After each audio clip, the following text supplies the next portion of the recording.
Welcome to the Level Up Your Band podcast, episode 93.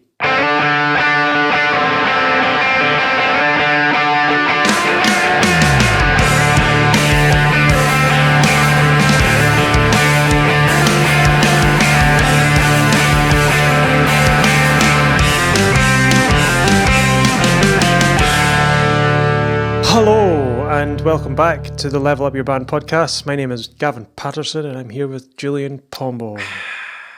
That is a good cup of coffee. There you go. There's your thumbnail. Always have to do something ridiculous. With his posh pinky. Yes. Sometimes that's the only way to hold it, man. Like, that's just what naturally happens. I'm just going to grab it with a big paw. Yep. Eat the glass. Welcome to part 2 of lessons that we learned the hard way. Yes, we did. Because we did. It was hard. We learnt a lot of things. Should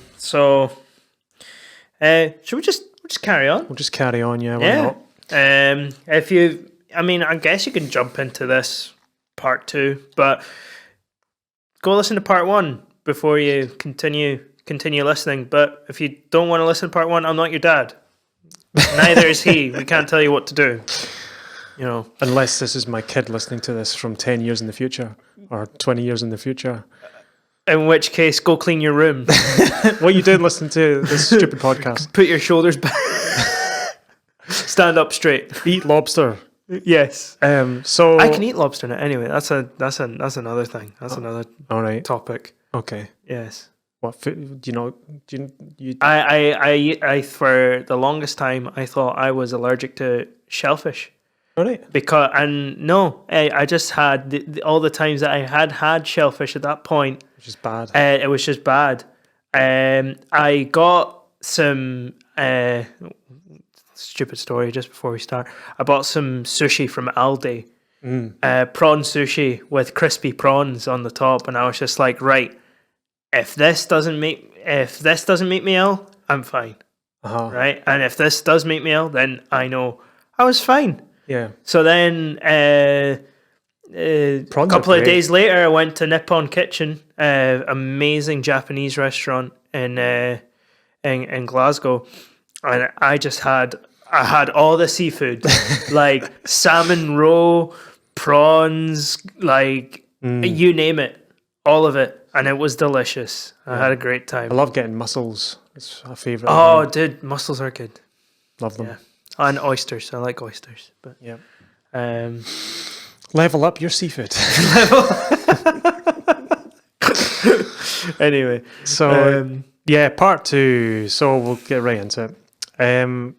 Wasting time. In your podcast. No, wasting time in rehearsal. In rehearsals. Wasting time in rehearsals. So, yeah. The amount of rehearsal time I've wasted in just talking crap for an hour. Yeah. You get this. It's worse when you do it yourself. It's even worse when you're the person that's experiencing another band doing it, you know, and it'll be like, like band has gotten together and then the drummer and the guitarist start talking about how much they hate their wife and kids, because they're boomers. It's just like, oh, I only do this because, some time away from the madness, Never got the whole, hate your wife thing. Don't get it. But anyway, that's for another. So, month of marriage hasn't it's not changed you at all? I've been together with Rachel for like 10 years. Yeah, but that doesn't count until you're married. It's not real. For goodness sake. It starts from now. Imagine if I became incredibly jaded after a month of marriage. Man, I'd be sad. Yeah. Anyway, wasting time. Like, just not getting to the point of what you're actually there for, rehearsing. So yeah. And wasting time actually can take place. It can comes in like a lot of different forms, because it is like the obvious one is just like coming in and then talking about what you did in the weekend and whatever this, that, or the other. Rumor mongering and nonsense like that, where we're all guilty of it. We all do it, just talking nonsense. But then there's other ways of wasting time in rehearsals, like not being direct and clear about what's going on in the rehearsal or what you're doing in the rehearsal. You're not going to be bossy if you put down like a schedule of like, this is what we're doing in this rehearsal. These are the songs that we're running, and it's for this thing, stuff like that. And like getting to the point, if somebody's making a mistake, rather than just let them do it over and over and over again, just catch it early. You're not going to offend that person by going, hey, I don't think you're playing that quite right, Yep. Sip. Yeah, coffee. Another thing would be not just wasting time talking, wasting time fiddling with your goddamn guitar pedal board. Yeah. It's not going to make you Jimi It's always Hendrix. guitarists as well, because bass players generally have two, a tuner and then something else, a distortion. Yeah. But yeah, just holding up everyone with your stupid pedal board no one cares about. Some guitarists are like fine, they just have like an amp sim, or they just have an amp and they just plug direct in, and maybe they've got 1-2 pedals, like some reverb maybe on the amp. Yeah. Fine, but obviously it's genre dependent. But yeah, you get some extreme ones where they don't believe in amp sims and they bring along like their valve amp with their 15 pedals on a pedal board. Just get on with it. We don't care. Like the average person doesn't care. It's only other guitarists that care. And other little stupid ways of wasting time, like noodling in between like rehearsals, and like when like when people are tuning up. I'm gonna throw drummers under the bus now. Okay. It's just drummers just playing. I know you don't do this, but I've been in so many bands where you start tuning. I mean, it's not such a problem for me because I've got a tuning pedal, or you're trying to talk to somebody and then drummer just just starts going mental for no reason. And it's just like, I'm trying to get a point across here. Can you stop?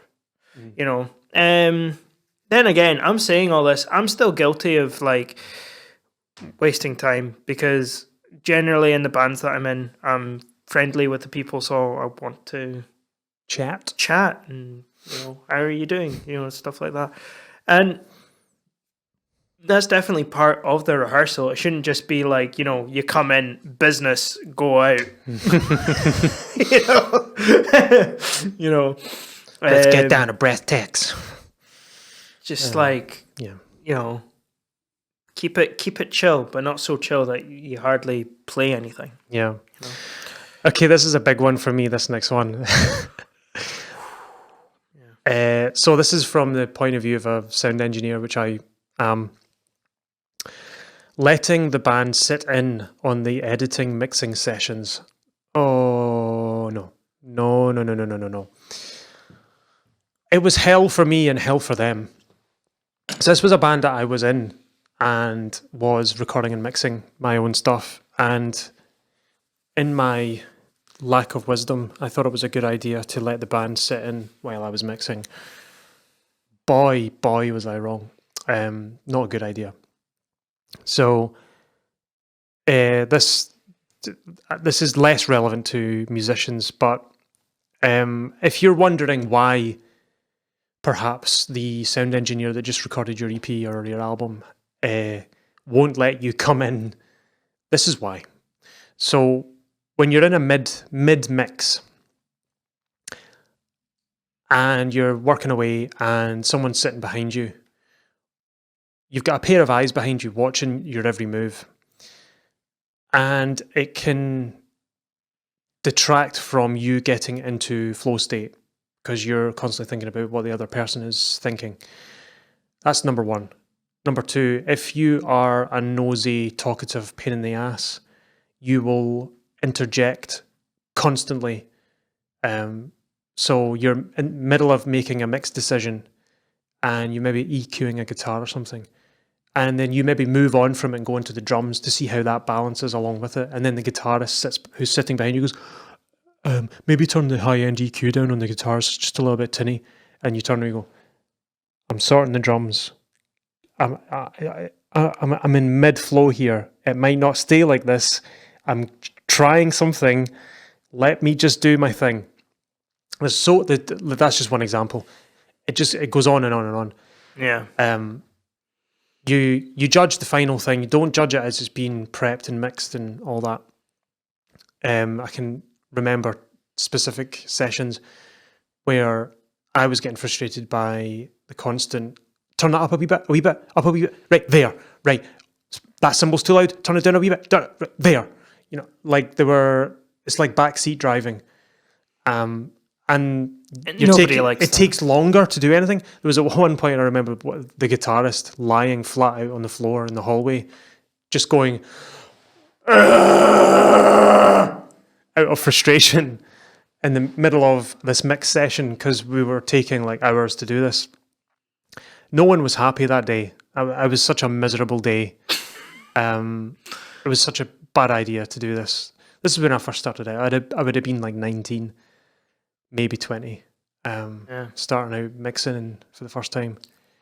Not a fun time. So if you're a new band and you're starting out and you're getting your stuff recorded for the first time, and the mix engineer's like, or you ask, is there any chance we can come in and sit in while you're mixing? And if they say yes, that's a red flag, because most mix engineers would rather mix alone. If they say yes, I don't know. It's a weird one. I sat in once.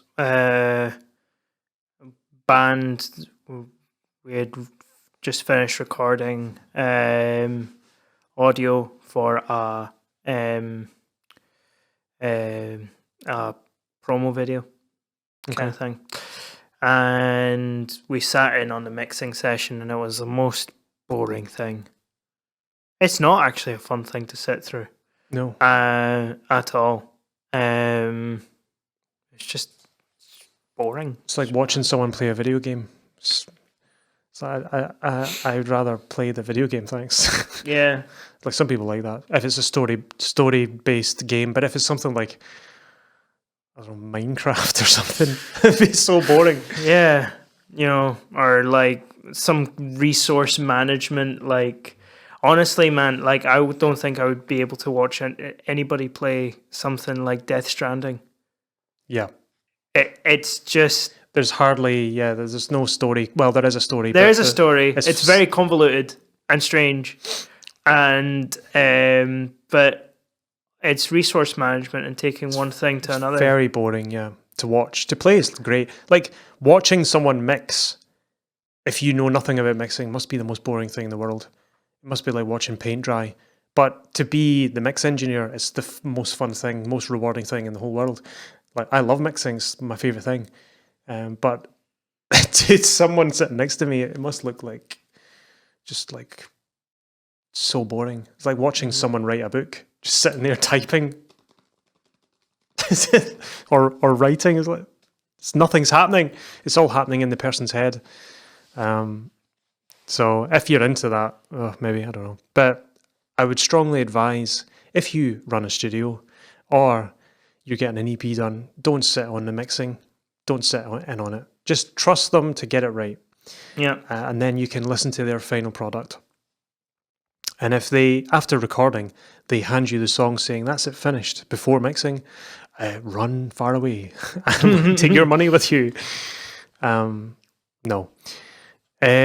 So, yeah, letting the band sit in. Don't do that.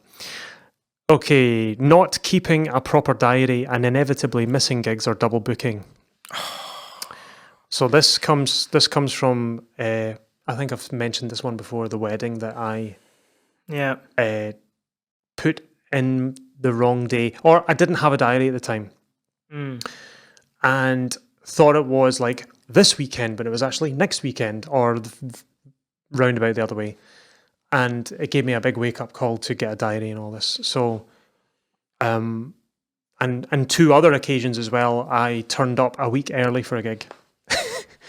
Yeah, I turned up in my gig attire, all packed my drums and everything, got it in the back of my tiny little 2002 plate Toyota Yaris, went over to my gig, went to the front door, place is in flipping darkness, and then I'm like looking around for someone, like there's no one here, I'm like first here, and then you see the gig poster out the front and it's like the 27th and today's the 20th, and I'm like, I'll come back next week. I'm a bit early, like 7 days early, because I didn't keep a proper diary. So, yeah, get your diary. Level up your diary. Level up your diary. Yeah, man. Yeah, I are very early on. I used to double book myself constantly.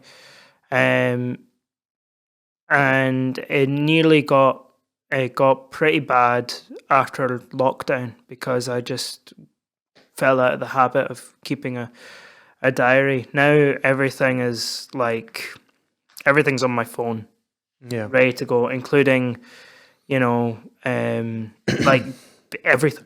Everything's on my phone. Google Calendar. Google Calendar. I mean, like all my Android stuff is hooked up to Google Calendar anyway. So, yep. Android, but it just works. Sometimes it is. Most of the time, it works. That mountain over there, you can go there. It's enough memes. Anyway, but double booking yourself is so embarrassing. And you just look like a total idiot as well. Like, I think out of all the things that could happen to you in this list that we have, I think getting double booked is like the worst. It's one of the least fun ones. Oh, yeah, it's just, thinking about it, I just get so embarrassed. Existential dread. It's just, oh my God. I've just said I can commit to something to 2 different people. I have to be in St. Andrews and in Ayrshire at the same time. Yes. Rachel, get the hacksaw. I need to cut myself in 2. So yeah, don't be doing that. So some people use a paper diary. Those people are psychopaths. My wife uses a paper diary. If you're not a psychopath, get digitized, meaning get it on your phone. If you're of the in your 20s persuasion or younger, don't use. Should go without saying. Although I'm so as somebody who does a lot of teaching and I teach kids, I'm a little bit confused at how inept some kids are at using technology. Like simple things like a calendar and stuff like that are just like, what is this? What is this? Is it Fortnite? And like, do you put stuff in your calendar? It's like, I guess they're expecting, like, I don't want to sound like a total boomer, but like, but it's not fun. It's not engaging to put things in your calendar. It's boring as heck. Yeah. But it's just I don't even think it's boring. It's just a thing. It's a kid thing. It is a kid thing. It's a kid thing. If it's not engaging and interesting, I don't care. Right. Yeah. Okay. Yeah, I suppose it's not like they probably know how to do it. It's just they don't want to do it. That's the thing. The reason why I like the digital calendar is because it syncs up to all your devices, and if you have online booking software like I do, it just neatly syncs in, and I don't have to constantly check my paper Fred Flintstone diary. Yeah. That suits me. And I get calendar notifications and reminders that I've got stuff on, which is nice. If someone wants to know my availability, I can also send them a link to my availability so they can actually see if I'm free, rather than waiting on me getting home to get to my diary, because I can't take a big book with me everywhere I go because I don't have a purse. I don't carry around a man bag or a backpack. So, but I carry around a phone and it's got a calendar app, so I use it. I used to use a paper diary. In fact, I've said this before, it wasn't even a paper diary, it was a paper calendar on the back of my bedroom door. I kind of like sellotape to my door, just like a Star Wars calendar or whatever it happened to be. That's how I kept my dates. But you can't take that around, just carry it under your arm round town. So if someone asked me if I'm free, what did I do? I just remember to check my diary when I get home, and then I would text them. This was before I was really on the internet. So texting and calling and face-to-face and paper was basically the only thing you did. And then I got my first iPod Touch, which had the calendar app, and I started putting things in my calendar app in my iPod Touch. And then when I got an iPhone, it synced across. And I was like, this is the future, man. This is great. I don't have to double boot myself ever again. It's amazing. And with regards to putting things in your diary, when someone says, are we all free for this rehearsal coming up? Yes. Okay. Put it in your diary.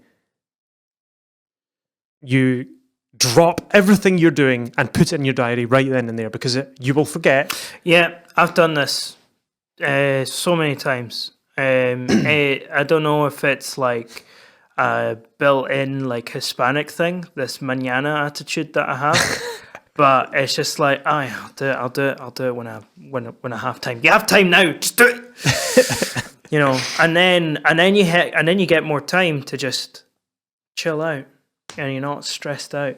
It's not a chill attitude to just put things off. No, I think of all the things that you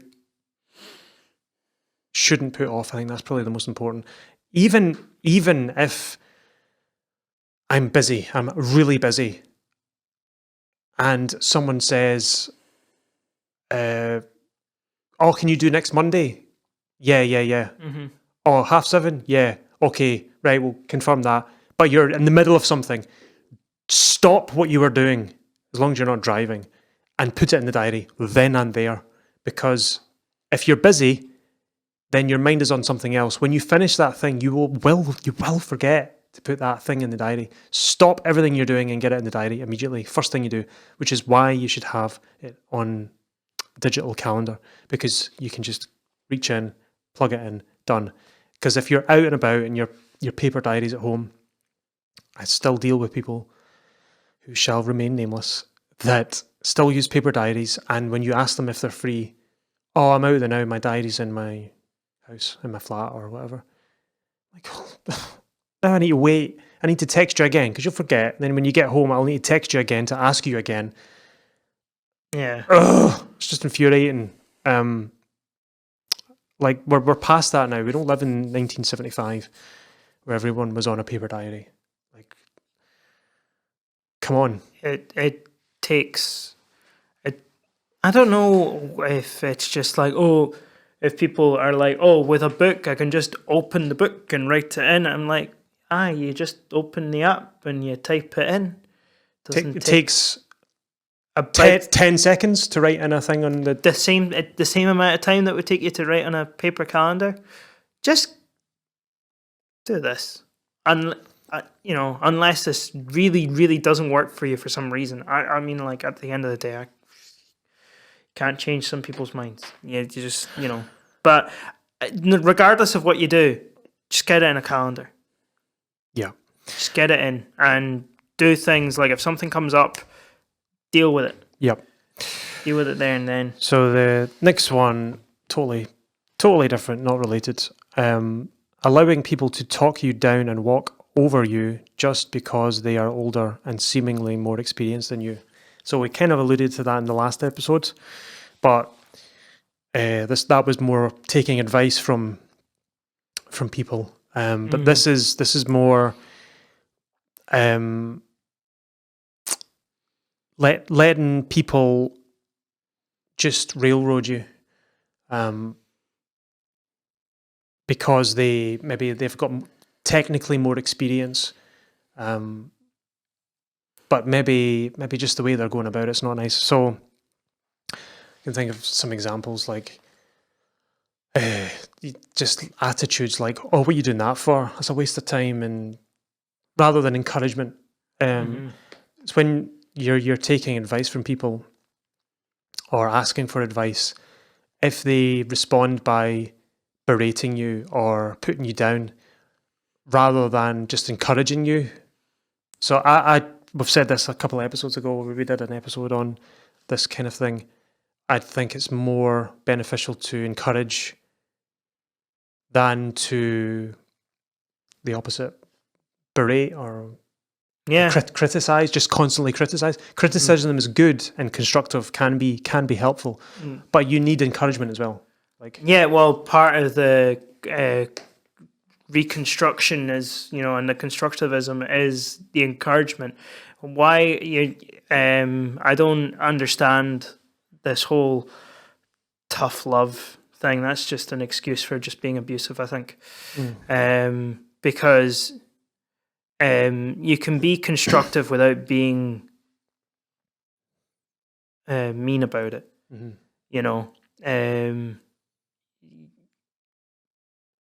It's just simple as that.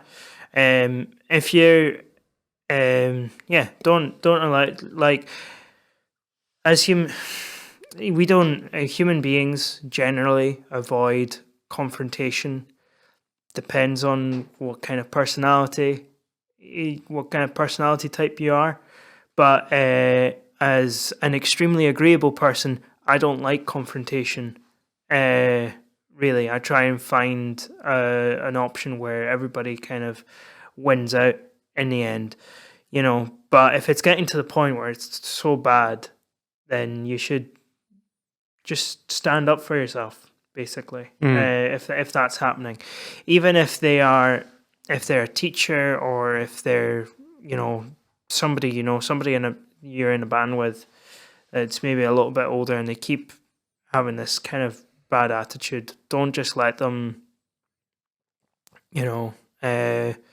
have that power over you. You're better off standing up there and then, and dealing with the problem as quickly as possible. You were saying it is a personality thing. I remember the first time I ever was on the other end of it. So I've received people talking down to me, and just because they're older, and maybe I respected these people, like these people knew what they were talking about. I remember the first time that I became someone for someone else to look up to, maybe it was a kid. It was like I was just left school, and there was a kid who was like 4 or 5 years younger than me, still in school, and he was like looking up to me as a role model. And that was such a bizarre position because I had never experienced that before. So I was like, wow, like this kid is like, he would follow me around. Like I was playing drums and he wanted to be a drummer, and he was like watching my every move and everything, just asking me questions all the time. And I just remember feeling like, wow, it's so easy for me to be an arsehole right now. If I was that way inclined, because this kid will listen to everything I say and take it on wholeheartedly. Like he trusts me and respects me. I could really, really destroy this kid if I was an asshole. Yeah. And when that occurred to me, I was like, I've had that realization, and there are people who are assholes like that, and they just do it.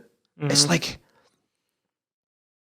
how can you do that? Like, how can you be that? I mean, like, that's quite a mature thing to sort of how old were you at this point? Like 18? Yeah. Yeah.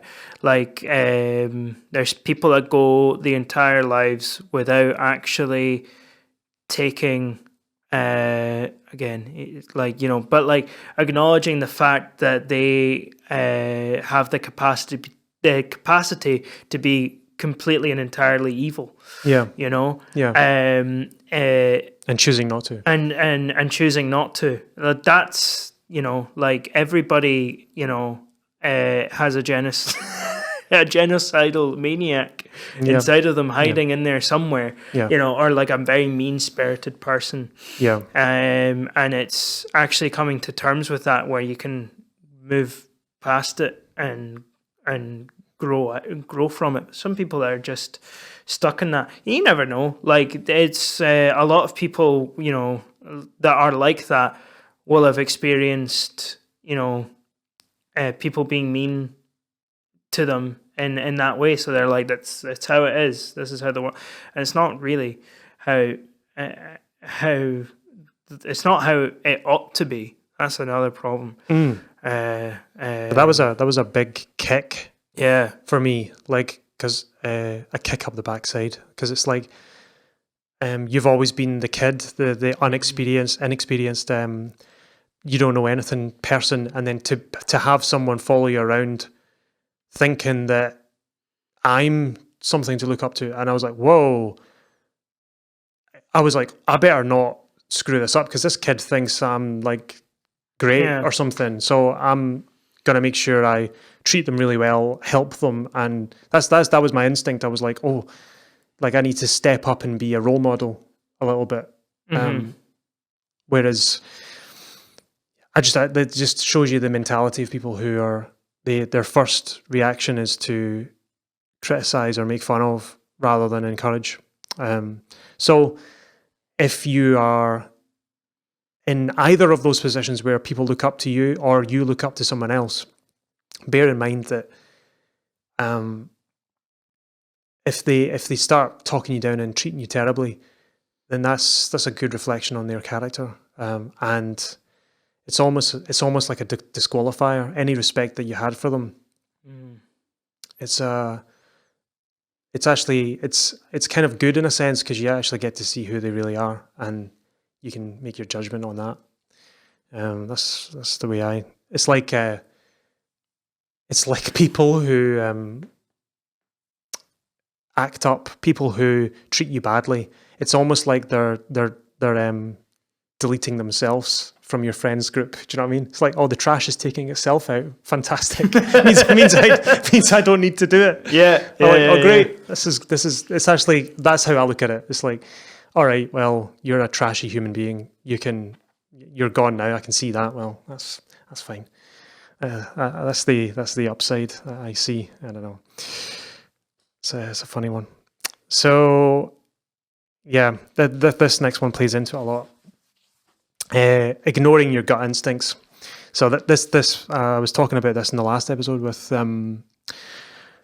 making or starting bands with people you were fundamentally incompatible with. So I ignored a lot of my gut instincts because I thought, what do I know? I'm inexperienced. I'm only just starting. I'll just play it out and see what happens. But my gut was usually right in a lot of cases. Probably wrong as well, but I should have listened more to my gut.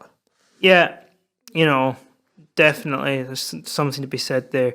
Like if your instincts are telling you something, acknowledge them and actually reason through it. Rather than just rather than ignoring, right? Because then you can actually make a decision as to whether, oh, that is a problem, or no, I'm just being ridiculous. So yeah, don't ignore them. Is there any grounds to my instincts, my inner, I don't know, it's like the Force or something, like a Jedi, like something's not right here. Is there anything to this? Yeah. And then just look at things objectively and go, right, okay, what's flagging this up? Like, why? And try and think to yourself, like, is it a me problem? Is it somebody else? That kind of thing. I'm talking about like people's behavior, and it can be little things like patterns of behavior, like someone not showing up to rehearsal on more than one occasion, or failing to do a thing when they said they were going to do it. Just the usual stuff, and it all starts to add up, and you start to get this feeling of, yeah, is this a regular thing for a reason? Right. Okay. Yeah.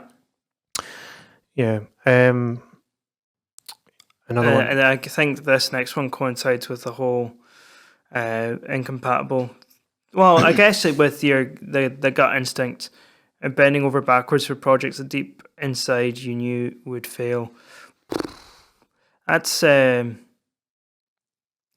tough, because you'd never want anything to really. You don't want to see something that you're involved in just peter out, and they're you want to do the honorable thing and keep it going and try and rebuild it and do better. Sometimes you need to cut your losses. Yes. Because it's just going to be a lot of emotional, doing a lot of hard work for nothing. Exactly. And you're going to be spending a lot of like your emotional energy and physical energy and things like that, just trying to make this thing grow that just doesn't want to. It's better to just, when you see it's not happening, just go, it's not happening. Yeah, I'm the only one that's interested in pushing this. Bye. Yeah. Been in many, many different projects where that was the case, where it seemed as if I was the only one making any moves to improve the band. So me stupidly doubled down, work harder. That's why it's failing. It's because I need to work harder. And then everyone else would just not put in effort, and it would fail anyway. And I was like, oh, right. So I just wasted the last year of my life working really hard on this project. Yeah. I was the only one that was really invested in it. Don't waste your time. Don't waste your time. Or speak to the band. Yeah. Go, do you guys actually want to do this? Is this an actual proper thing, or is this just whatever? This is where all of your band members, you should all just be really honest with each other. And the truth hurts. It just does sometimes. And if it comes to that situation and you're in there and you're like, man, I'm not interested at all, just say, no, I've got other things going on, I can't do this, and then just leave. Yep. Simple as that. Yep. There's no point in wasting your time on something that's destined to fail. Yes, it comes with denial. Mm-hmm. You're just in denial, because it can be hard to admit that you were wrong.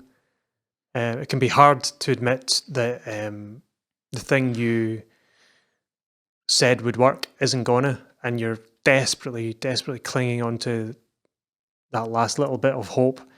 Mm-hmm. Whereas you can be if the time is right, you can evaluate it and go, do you know what? Let's just move on. Yeah. So moving on again, over practicing the wrong thing. It's a classic one for me. So there's so many tunes that I've learnt wrong. Practicing, I should rephrase that. Practicing what I enjoy instead of practicing what I need to practice. Oh, right. That's what I mean. That's practicing what you mean. So I'm practicing the wrong thing in that the thing that I'm practicing doesn't need practice because I'm good at it, but that's why I play it, because it makes me feel good. Whereas the thing that I'm bad at, I'm avoiding because it makes me feel bad, because it tells me how bad I am. Yeah. Yeah. Right? So stop playing those blues licks. Like, you can play blues licks. Try another one. Yeah. For me, something that for me it was slap bass. To the point where I had constructed an argument for how slap bass is stupid. And I kind of told myself this, and then I was just like, actually, a lot of the things that I'm doing require me to have this skill, I'm just going to practice it and try and get good at it, you know. And again, I can do enough. I'm not one of those slap bass monsters, you know, that, you know, just can just like go for ages. I'm not, you know, but I know enough to like do a couple of funky slap things, you know, for what the situation calls for. Yeah. But yeah, that's my one. It's just dumb.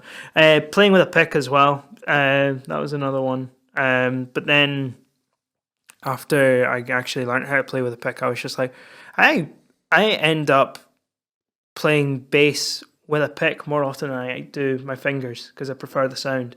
It's quite funny. It's just one of those things. See, as a sound engineer, I hate, mostly 90% of the time, I hate the sound of a pick because it sucks all the bass out of the tone. It makes everything sound aggressive and distorted and really gnarly, but the sound engineer is looking for that bass to cover the bottom end of the guitar and fill the mix out with the kick drum and all that. And 9 times out of 10, like, I will prefer the sound of fingerstyle just because it's bassier.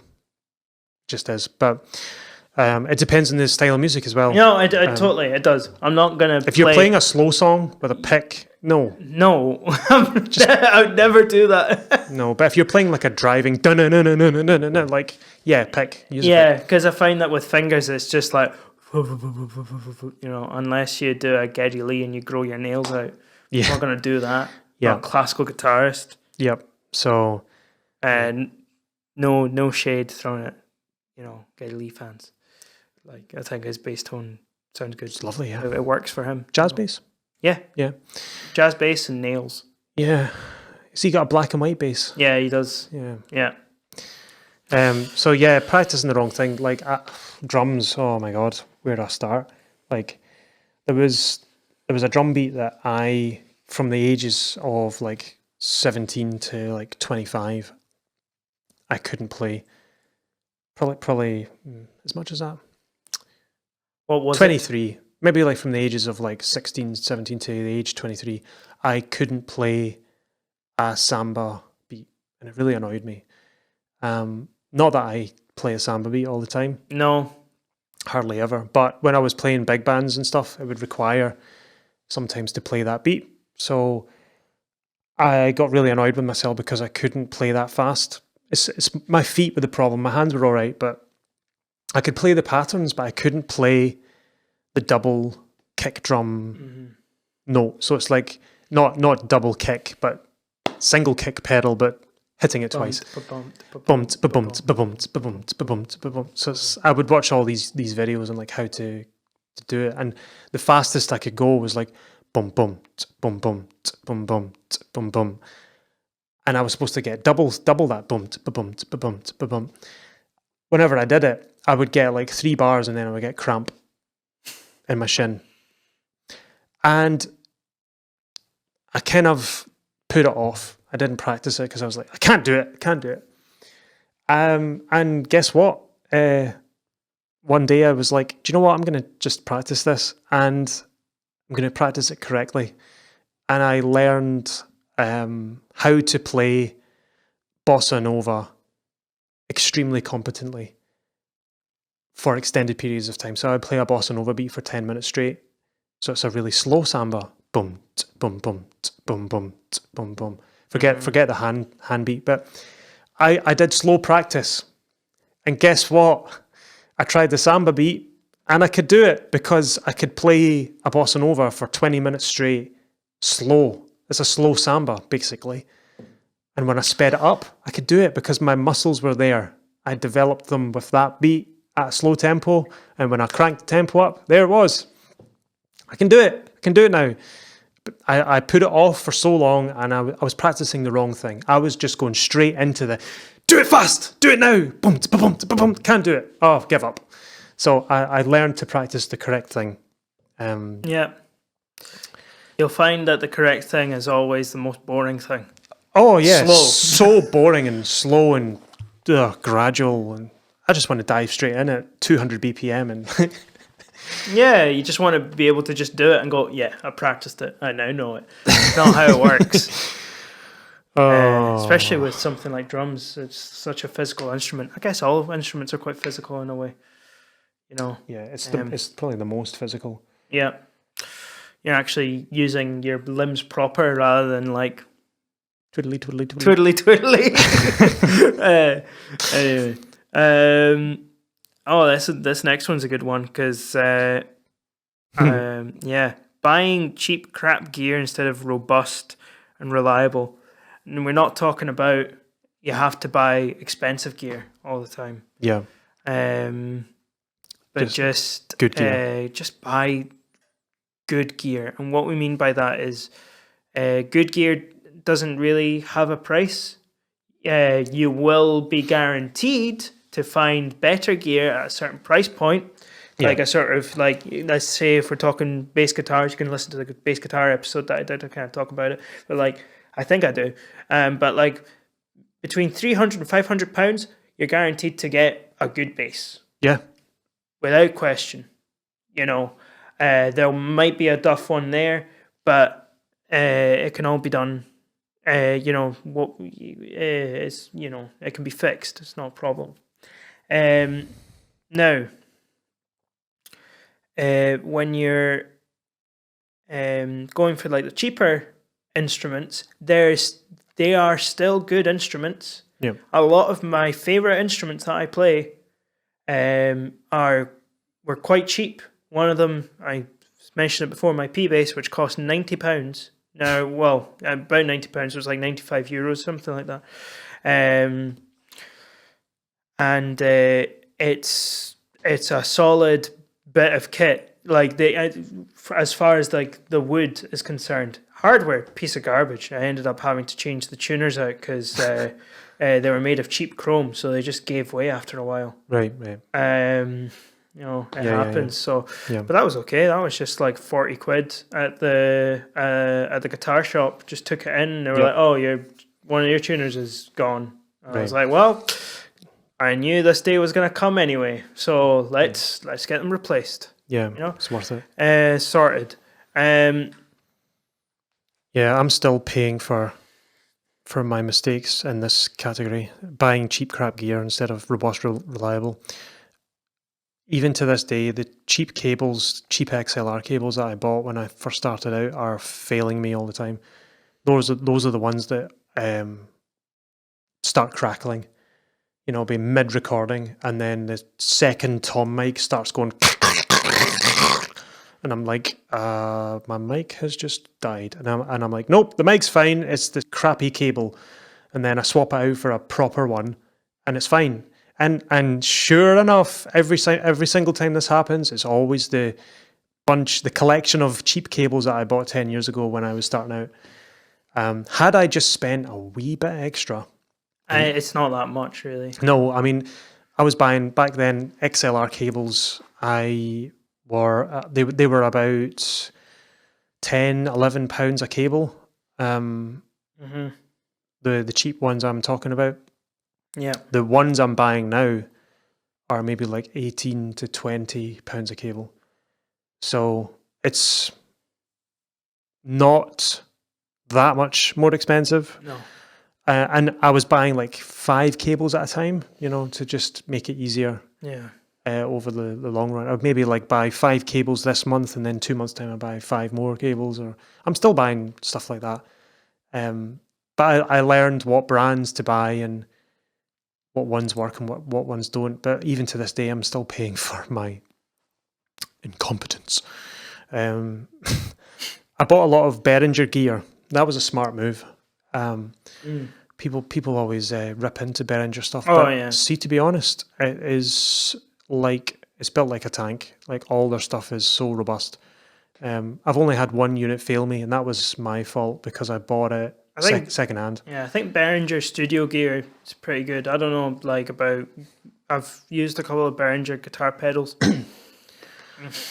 but I'm sitting looking at that rack now. Yeah, there are 3 Behringer units sitting in that rack over there. I've got a Behringer crossover, a feedback destroyer, and a headphone amp, all Behringer. That's for the PA. And honestly, they're solid as a rock, and they're cheap as chips. The headphone amp is just irreplaceable. It's just amazing. Love it. The crossover is good as well. I use the new 6-channel headphone amplifier for gigs. You get 6 independent headphone amplifiers in a 1U rack mountable thing for £100. 6 amplifiers for £100 in a rack mount. It is so effing cheap. And the amount of people that I know who don't even bother with a headphone amp, they use like all their different like pack systems, wire pack systems. You're talking £400, £500, £600 for 6 people.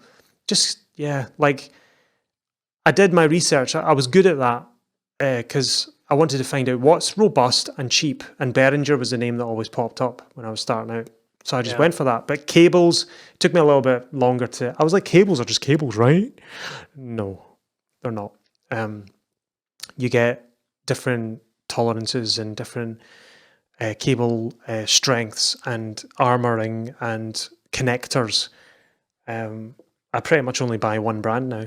Right. So the if anyone wants to know, the Xlr and Jack cables I buy now they're custom made by company in the UK called Studio Spares. So the cabling is Sommer, Sommer cable. It's a German, it's like an armored cable, really easy to wrap, just black. I think it comes in different colors, but it's nice. Yeah, I guess if you want to color code your studio. Yeah. And the connectors are all Neutrik. That's Neutrik.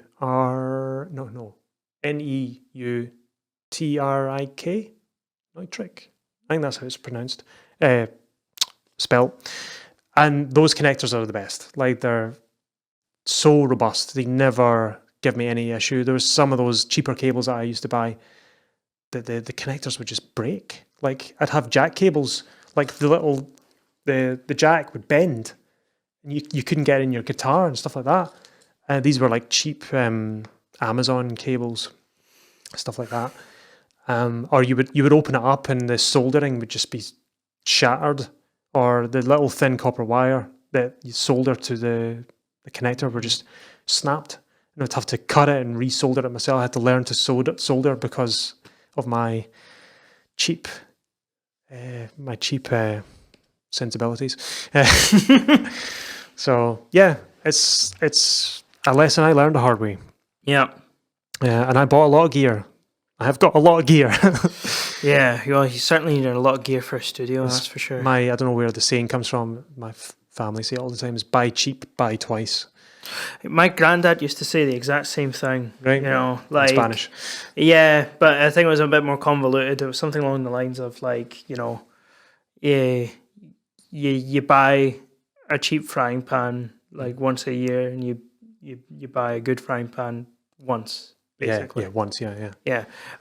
You should want to like, or something like that. You spend more money on cheap stuff than you do. You just end up, and for all of you who are like, you know, environmentally conscious, you're basically putting more crap out into landfills. You know, just get the good quality stuff.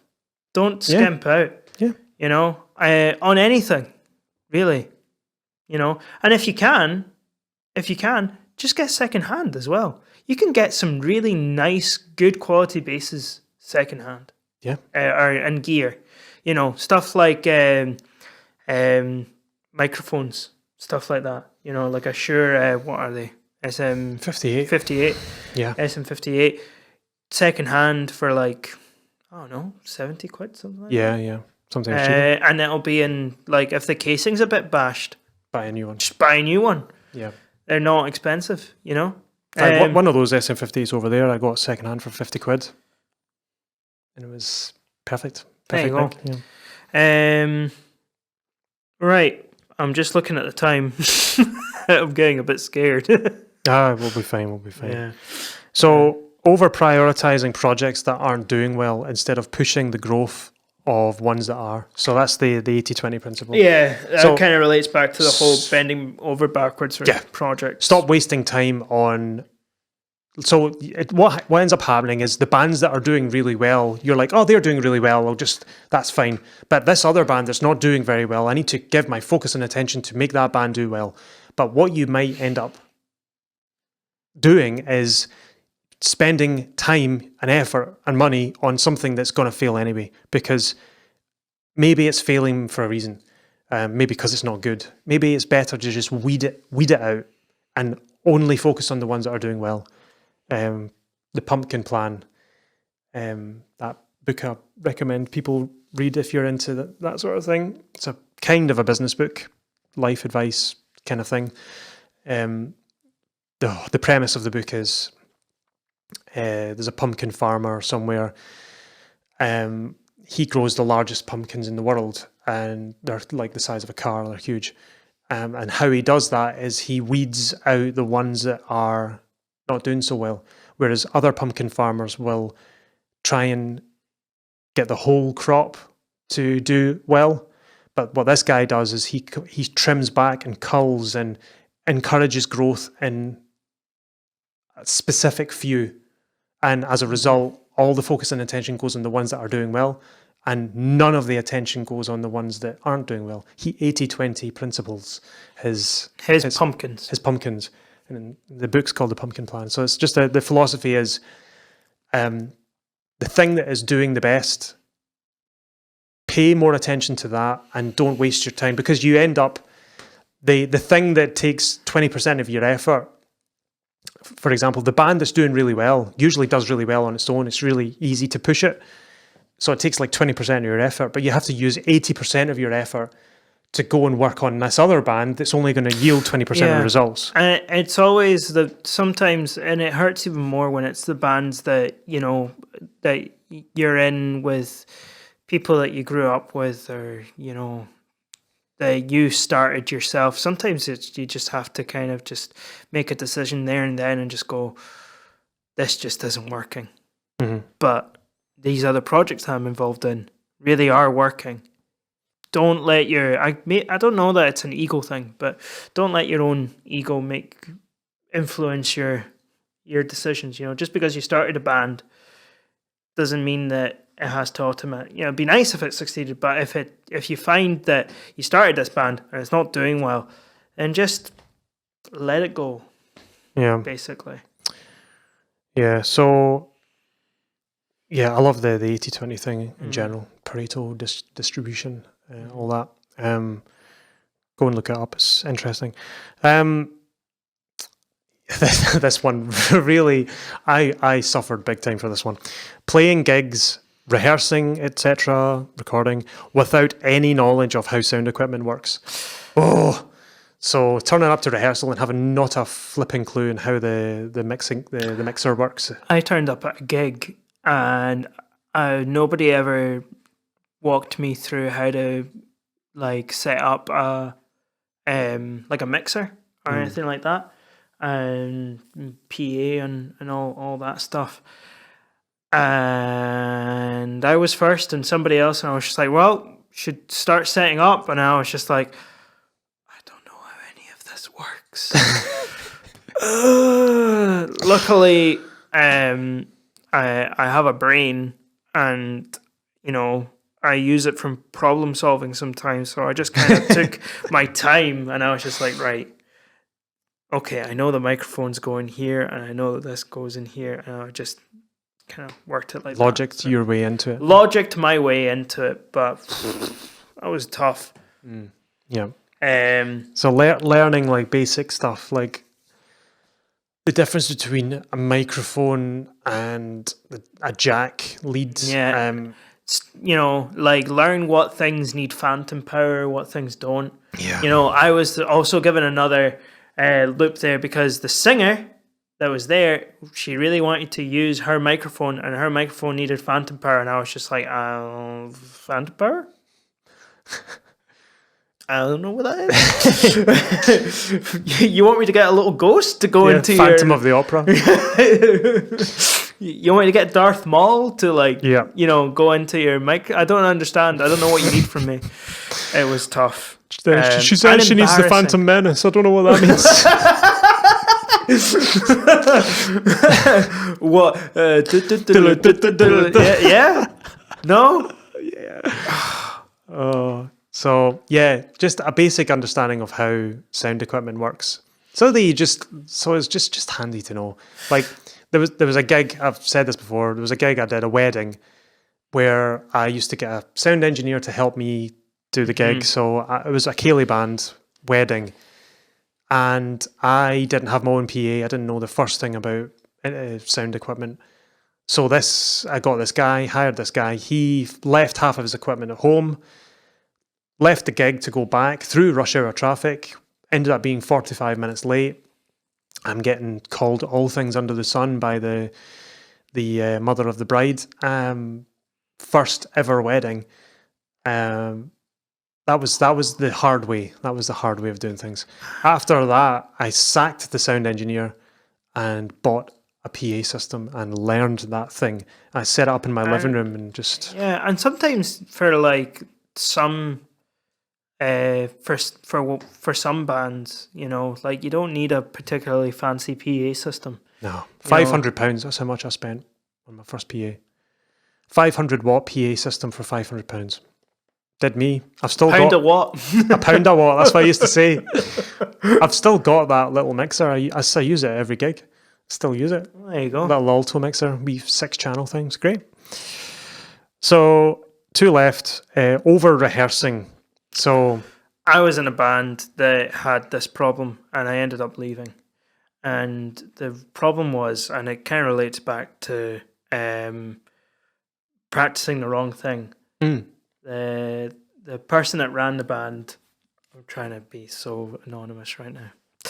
You're so anonymous, I can't even see you. You're like, you've got this just blank avatar face. Yes, I've got a hoodie on, and now I have the Guy Fawkes mask on. Anonymous. Yep. Anyway, right. This band that I was playing in, we were rehearsing once a week. Great.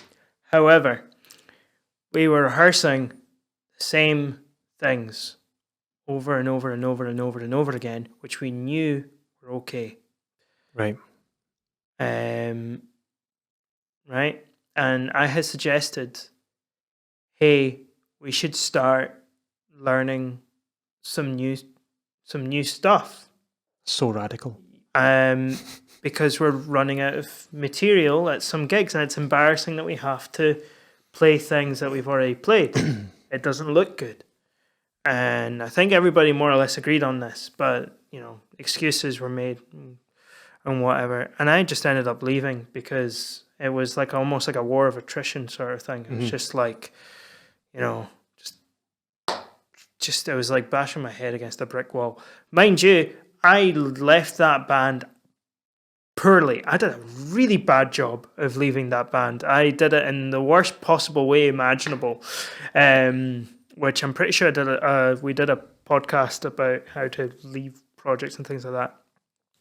I left everybody there and myself with a really bad taste in everybody's mouth.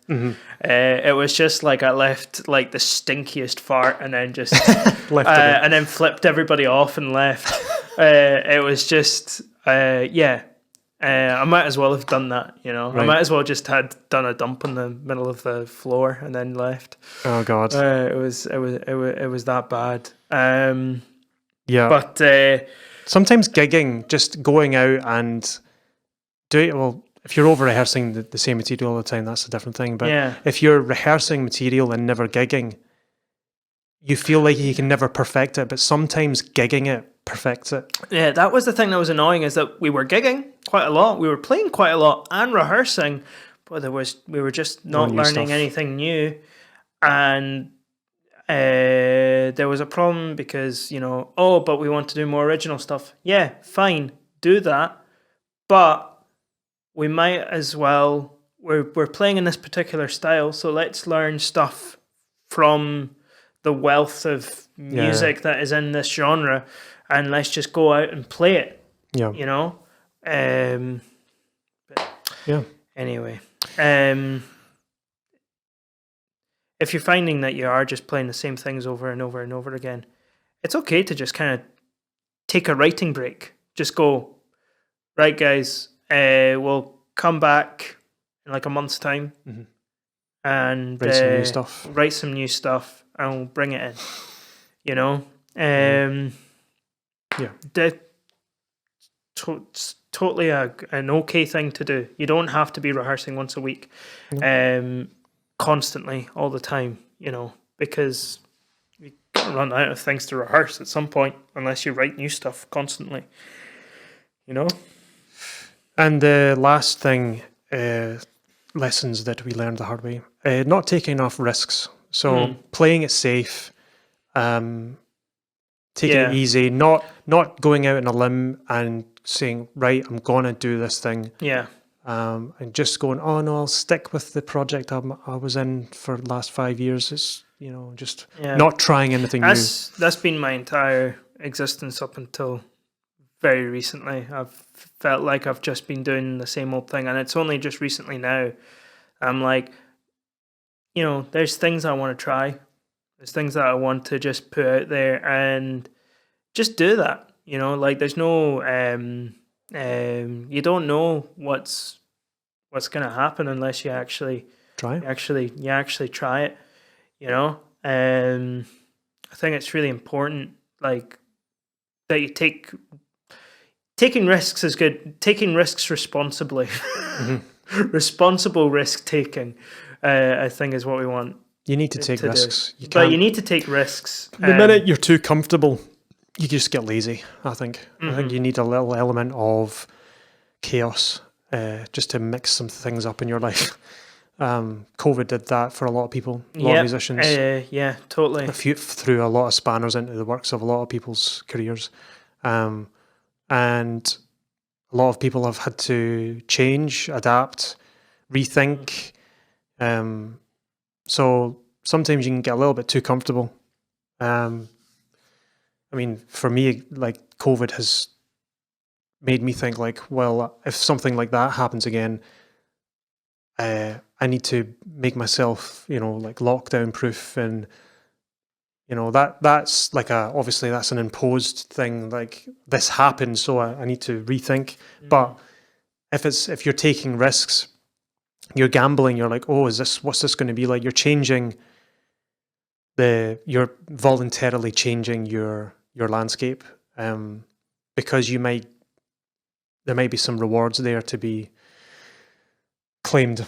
You know, you might try something new and it might be even better than where you were before, and it mixes things up, keeps it interesting, keeps you going in the right direction rather than just staying stagnant, musically and just in life in general. I like to try and think of like new projects to do or bands to join or whatever. Just totally. And if you have an idea that sounds dumb, it's probably a good idea.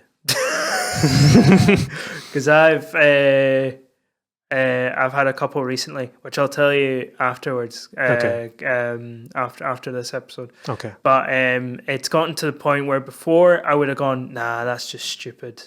No one's gonna listen to that or take that seriously. But now it's gotten to the point where I'm like, you know what? At least it'll be fun to do. So let's do it. So yeah. So I think that was a chunky episode. Yeah. 2 episodes in a row. So hope that was done one of those. Hope that was helpful.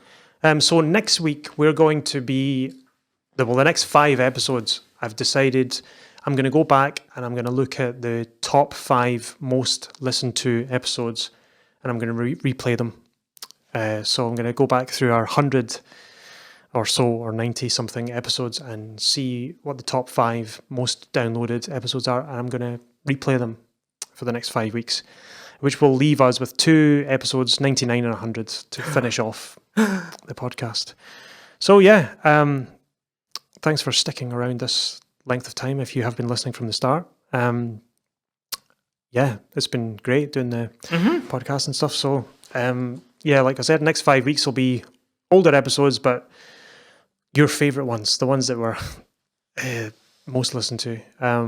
As always, if you have enjoyed listening to the podcast, please leave us a 5-star review and follow on Spotify, all the rest of it.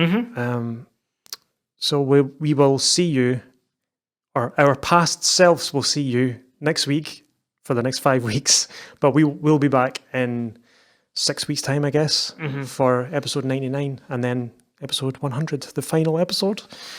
So until then, hope you enjoy the next 5 episodes, and we'll see you soon.